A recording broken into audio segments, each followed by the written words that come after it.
হতে বহু বছর দূরে খুঁটিতে গিয়ে তো ঈশ্বর প্রেম করে সেই পরম প্রেমময় স্বামী বিবেকানন্দ 1863 খ্রিস্টাব্দে কলকাতা সিংহাসনে জন্মগ্রহণ করেছেন।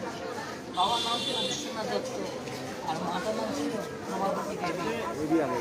তিনি বলেছিলেন, বহু দূর হতে বহু বছর দূরে খুঁটিতে গিয়ে তো ঈশ্বর জীবে প্রেম করে যেই জন সেই জন সেবিতে ঈশ্বর। সেই ছোটবেলা পড়েছিলাম কিশোরয় বই আমরা পড়েছি, এখনকার যুগের বাচ্চাগুলো চিনবে না। কিশোরয় কথার অর্থ হচ্ছে কচি পাতা। কচি পাতা মানে নতুন ঘাস যাকে বলে, কলা গাছে নতুন কচি পাতা ধর।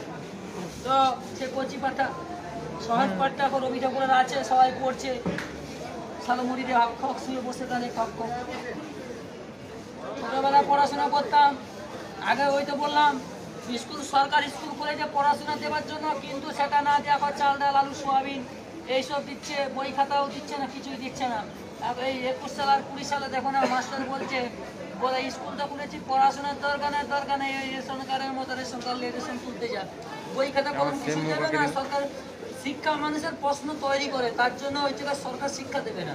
বলছে বই খাতা, মোবাইল, এখন ফ্রি ফায়ার খেলবে, সবাই গেম খেলবে, প্রেম করবে, এখন সরকার মোবাইল দেবে। পড়াশোনা যে হবে শিক্ষাটা সেটা দিচ্ছে না। এই তো হচ্ছে দেশ, কলি যুগ পড়ে গেছে কাকা, যুগটাই শেষ হয়ে গেল। আমি তো আগে ছবি আঁকা শেখা, এখন শেখা না।